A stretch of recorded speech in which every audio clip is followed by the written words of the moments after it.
जून 8 1949 को एक ऐसी बुक पब्लिश होती है जो आगे जाके एक लेजेंडरी बुक बन जाती है और इनके राइटर को भी एक लेजेंडरी दर्जा दिया जाता है। ये एक ऐसी बुक है जिसमें बहुत सारी ना सिर्फ इंटेलेक्चुअल चीज़ें शेयर की गई हैं, बट ऐसे कई कॉन्सेप्ट्स हैं, कई ऐसी चीज़ें हैं जो आगे जाके फ्यूचर में सच होती हैं और सिर्फ एक ही कंट्री में नहीं, कई सारे अलग अलग रीजन्स में।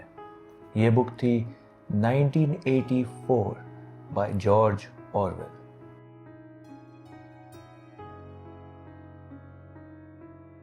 इस बुक में जॉर्ज ऑरवेल जो कि राइटर है, उन्होंने एक सोसाइटी के बारे में बताया, एक सोसाइटी, फ्यूचर की सोसाइटी। 49 में बुक पब्लिश हुई तो उन्होंने कहा कि 1984 जो कि उनके हिसाब से फ्यूचर था, उस ज़माने की एक सोसाइटी के बारे में बताया है। और ये सोसाइटी जो है, इसको रूल किया जाता है एक अथॉरिटेरियन गवर्नमेंट के द्वारा, जहाँ पे जो गवर्नमेंट के लीडर हैं उनको बिग ब्रदर के नाम से बुलाया जाता है। ये बिग ब्रदर जो नाम है, आगे जाके इसने एक शो को भी इंस्पायर किया यूके में, जो कि एक फेमस रियलिटी शो बना। और जब ये रियलिटी शो जब इंडिया आया तो इसका नाम थोड़ा सा चेंज करके बिग बॉस कर दिया गया।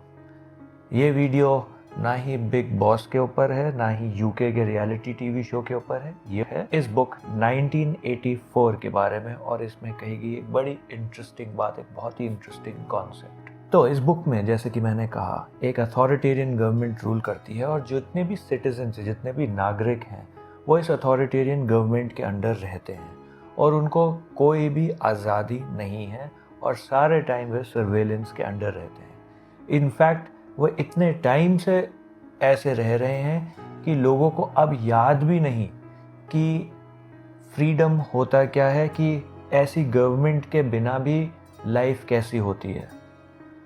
और वो मानते हैं कि जो उनकी लाइफ है वो सबसे अच्छी लाइफ है। वो ऐसा इसलिए भी मान पाते हैं क्योंकि जो गवर्नमेंट है, जैसे कि मैंने कहा, एक अथॉरिटेरियन गवर्नमेंट है और वो सारी चीज़ें कंट्रोल करती है।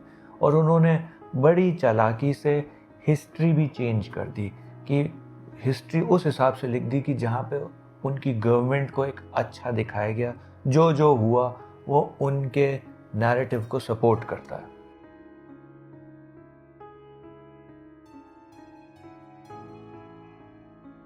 ऐसी सोसाइटी के एक्सट्रीम केसेस, जो कि एग्जाम्पल जो आगे जाके सच हुए हैं, उनमें से एक कंट्री थी जो कि ईस्ट जर्मनी थी, जहाँ पे सारे टाइम लोगों के ऊपर नज़र रखी जाती थी कि कोई जना क्या कर रहा है, क्या कह रहा है, क्या बोल रहा है, सब पे नज़र रखी जाती थी।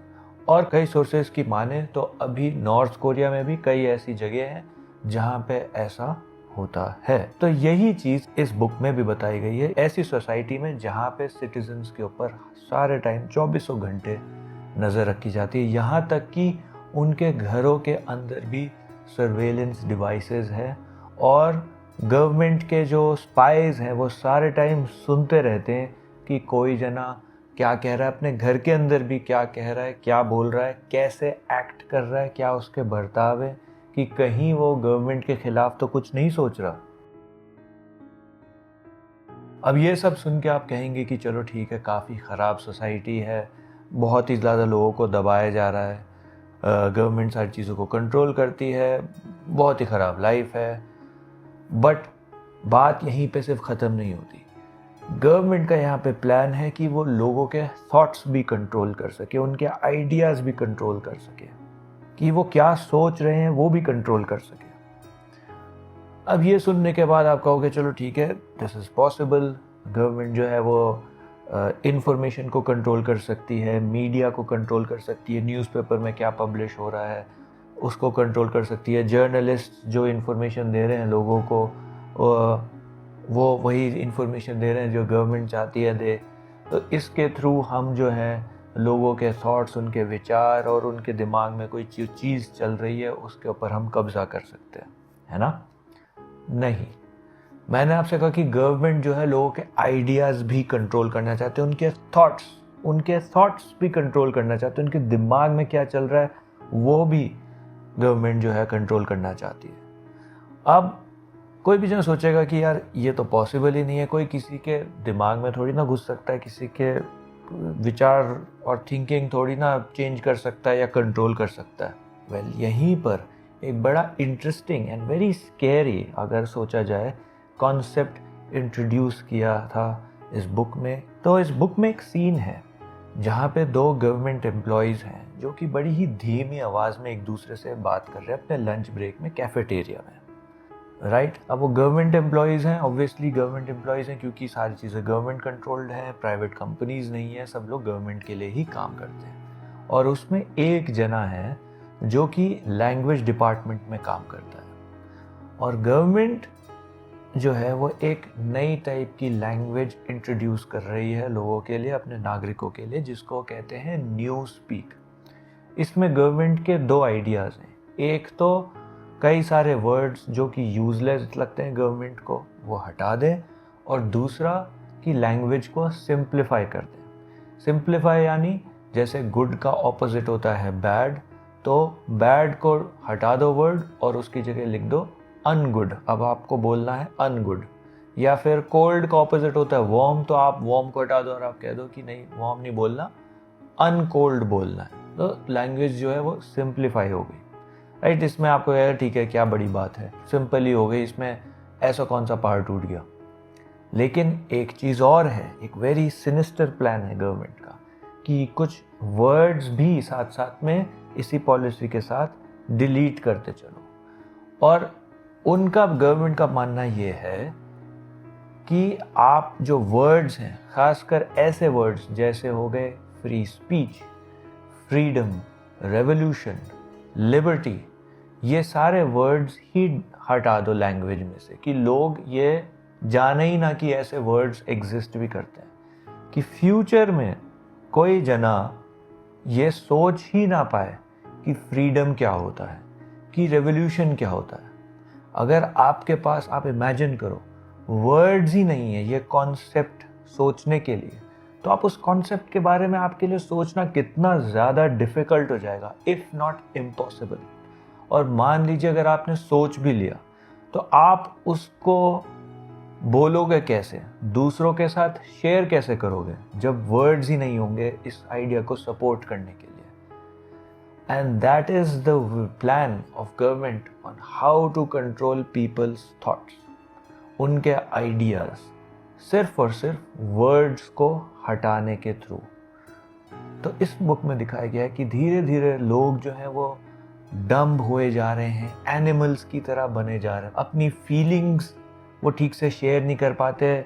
अगर उनको लगता है कि कुछ ख़राब चल रहा है तो वो ठीक से उसको बता नहीं पाते, और वो एनिमल्स की तरह बिहेव करने लगे हैं, और उनकी जो स्पीच भी है वो धीरे धीरे डम्ब हुए जा रही है। And this is a relation of words and human intellect जो मैं इस वीडियो में आपके साथ हाईलाइट करना चाहता हूँ।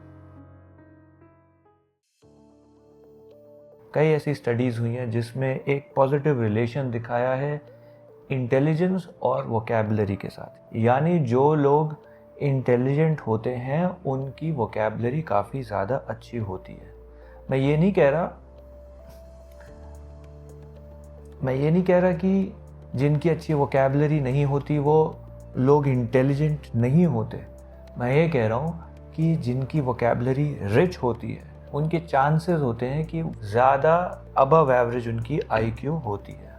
हमेशा नहीं, लेकिन कई बार वो ज़्यादा अच्छी तरीके से आइडियाज़ प्रेजेंट कर पाते हैं, वो ज़्यादा आइडियाज़ के बारे में सोच भी पाते हैं। और ये बात सही है, वर्ड्स जो हैं वो हमारी लाइफ में बहुत ही ज़्यादा इम्पॉर्टेंट रोल प्ले करते हैं। जब भी हम कोई एक अच्छी स्पीच सुनते हैं या फिर लिरिक्स सुनते हैं किसी गाने के, या किसी पोएम में कही हुई बात, या बुक में, या फिर इवन आर्टिकल में कोई अगर थॉट एक्सप्रेस किया है किसी राइटर ने, तो हम उसको पढ़ते हैं या फिर सुनते हैं और हम कहते हैं कि वाह क्या बात कही, कितनी अच्छी तरीके से इसने ये अपना आइडिया प्रेजेंट किया, और क्या बढ़िया आइडिया इसने प्रेजेंट किया। तो ये आइडिया इस जने के दिमाग में आया कैसे?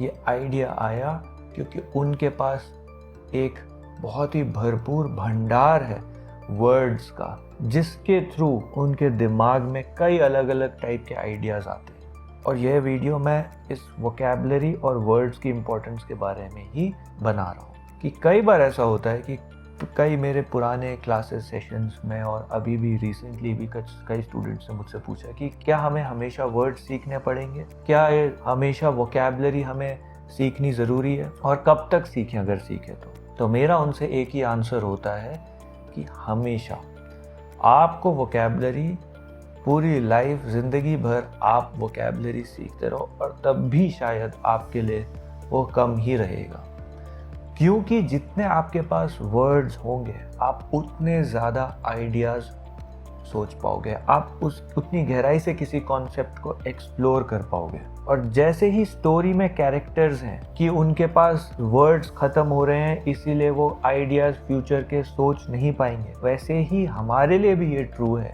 कि क्योंकि हमारे पास वर्ड्स अभी उतने नहीं हैं या फिर हम कई सारे वर्ड्स की पूरी इन डेप्थ अंडरस्टैंडिंग नहीं ले पाए हैं, तो हम ऐसे कई कॉन्सेप्ट्स हैं जिनके बारे में हम अभी ठीक से सोच नहीं पाए हैं, उनको समझ नहीं पाए हैं और ना ही दूसरों के साथ शेयर कर पाए हैं। So if you want to grow personally in your life, then my suggestion, my advice through this video is to just highlight the importance of words, of vocabulary और क्यों आपको हमेशा वर्ड्स सीखने चाहिए, क्यों it is important to do this. अगर आप parent हैं या गार्डियन हैं तो then again it becomes important because आप ये सारे कॉन्सेप्ट्स और आइडियाज़ अपने बच्चों तक या दूसरों तक पहुंचा सकते हो। So that is the simple message जो कि इस बुक में जो मैं पढ़ रहा था मेरे दिमाग में आया, and I thought I should share it with you, the importance of vocabulary.